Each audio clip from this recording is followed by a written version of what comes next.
தருமன் சொர்க்கம் சென்றபோது நடந்த அதிர்ச்சி சம்பவம். தருமா, நீ இங்கே வரலாம். ஆனால் உன்னுடன் வந்த இந்த நாய்க்கு சொர்க்கத்தில் இடமில்லை. சொர்க்கத்தின் வாசலில் நின்ற தேவேந்திரனின் வார்த்தைகளை கேட்டதும் தருமன் ஒரு கணம் அமைதியாக நின்றார்.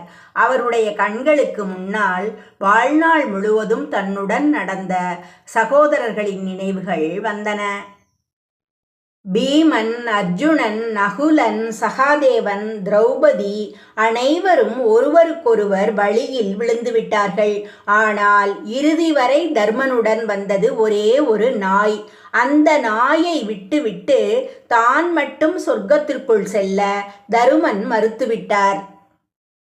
என் மீது நம்பிக்கை வைத்து வந்த உயிரை நான் எப்படி விட்டுவிட்டு வர முடியும் என்று தருமன் கூறிய அந்த ஒரு வார்த்தை அங்கே இருந்த தேவர்களையே ஆச்சரியப்பட வைத்தது. ஆனால் நண்பர்களே, அந்த நாய் உண்மையில் யார் தெரியுமா? அதற்கு முன்பாக நடந்த சம்பவங்கள் இன்னும் அதிர்ச்சியானவை. ஏனென்றால் ஒரு காலத்தில் உலகையே ஆட்சி செய்த பாண்டவர்கள் ஒருவருக்கொருவர் மரணத்தை சந்தித்தபடி இறுதியில் இமயமலையை நோக்கி நடந்தார்கள். அந்த பயணத்தில் முதலில் கீழே விழுந்தது யார்? அதற்கு காரணம் என்ன? அர்ஜுனன் ஏன் விழுந்தார்? பீமன் கடைசியில் தருமனிடம் என்ன கேட்டார்? மேலும் தர்மன் சொர்க்கத்தை அடைந்த போது அங்கே அவர் எதிர்பார்க்கவே இல்லாத ஒருவரை பார்த்தார். அந்த காட்சியை பார்த்த தர்மனுக்கு ஏற்பட்ட அதிர்ச்சி அளவிட முடியாதது. அது மட்டுமல்ல, சொர்க்கம் என்று நினைத்த இடத்தில் தருமனுக்கு கிடைத்த காட்சி அவருடைய மனதையே கலங்கச் செய்தது. அந்த மர்மத்தின் பின்னால் இருந்த உண்மையை அறிந்தபோதுதான் தருமன் ஏன் இதுதான் உண்மையான தர்ம சோதனை என்பதை உணர்ந்தார். இதுதான் மகாபாரதத்தின் இறுதிப் பகுதியில் மறைந்திருக்கும் தருமனின் கடைசி சோதனையின் கதை. குருஷேத்திர போர் முடிந்தது. பாண்டவர்கள் வெற்றி பெற்றார்கள். ஆனால் அந்த வெற்றியில் மகிழ்ச்சி இல்லை. அவர்கள் இழந்தவர்கள் ஏராளம்.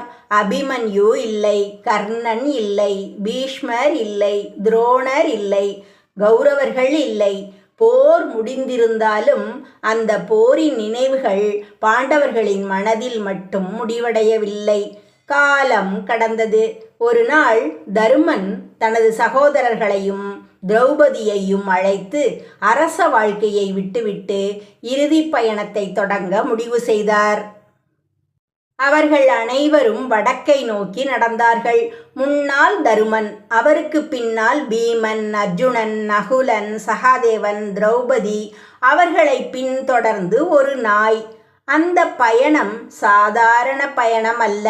அது மனித வாழ்க்கையின் இறுதி பயணம். மலை உயர்ந்து கொண்டே சென்றது. காற்று குளிர்ந்தது. உடல்கள் சோர்ந்தன. ஆனால் தருமன் மட்டும் தொடர்ந்து நடந்து கொண்டிருந்தார். அப்போது திரௌபதி தடுமாறி கீழே விழுந்தாள். பீமன் அதிர்ச்சியுடன், அண்ணா, திரௌபதி விழுந்து விட்டாள். ஏன் அவளை விட்டுவிட்டு நாம் தொடர்ந்து செல்கிறோம் என்று கேட்டான். தருமன் திரும்பி பார்த்தார். அவருடைய கண்களில் வலி இருந்தது. ஆனால் அவர் சொன்ன பதில் இன்னும் ஆழமானது. அவள் 5 பேரையும் சமமாக நேசிக்க வேண்டியவள். ஆனால் அவளுடைய மனதில் அர்ஜுனன் மீது சிறிது அதிகமான பற்று இருந்தது. அதுவே அவள் செய்த தவறு என்று கூறிவிட்டு தருமன் தொடர்ந்து நடந்தார். சிறிது நேரத்தில் சகாதேவன் விழுந்தான். அதற்கும் ஒரு காரணம் இருந்தது. பிறகு நகுலன் விழுந்தான். அதற்கும் ஒரு காரணம் இருந்தது. அடுத்து அர்ஜுனன் விழுந்தான்.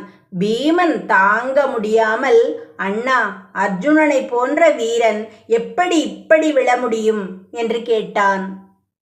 தருமன் அமைதியாக பதிலளித்தார். அவனுடைய வீரத்தில் அவனுக்கு அளவுக்கு அதிகமான பெருமை இருந்தது என்று கூறினார். இறுதியில் பீமனும் சோர்ந்து விழுந்தான். வாழ்நாள் முழுவதும் தருமனுக்காக நின்ற சகோதரன். அவனும் தனது அண்ணனை பார்த்து, அண்ணா, என்னுடைய தவறு என்ன என்று கேட்டான். தருமன் சொன்னார், உனக்கு வலிமை இருந்தது.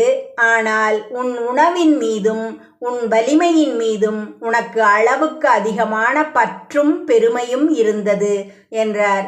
பீமனும் விழுந்தான். இப்போது மலைப்பாதையில் தனியாக நடந்து கொண்டிருந்தார் தருமன். அவருடன் இருந்தது அந்த நாய் மட்டும். அப்போது வானத்திலிருந்து ஒரு பிரகாசமான ரதம் இறங்கியது. தேவேந்திரன் தோன்றினார். தருமா, உன் உடலோடு நீ சொர்க்கம் செல்லும் அரிய வாய்ப்பு உனக்கு கிடைத்திருக்கிறது. ரதத்தில் ஏறு என்றார். தருமன் ரதத்தை பார்த்தார். பிறகு தன்னுடன் வந்த நாயை பார்த்தார். இவனும் என்னுடன் வரவேண்டும் என்றார். இந்த வார்த்தையை கேட்டதும் தேவேந்திரன் மறுத்தார். இது சொர்க்கம், இங்கே இந்த நாய்க்கு இடமில்லை என்றார். தருமனின் பதில் தெளிவாக இருந்தது. அப்படியானால் எனக்கும் சொர்க்கம் வேண்டாம் என்றார். அந்த கணத்தில் அந்த நாய் மாறத் தொடங்கியது.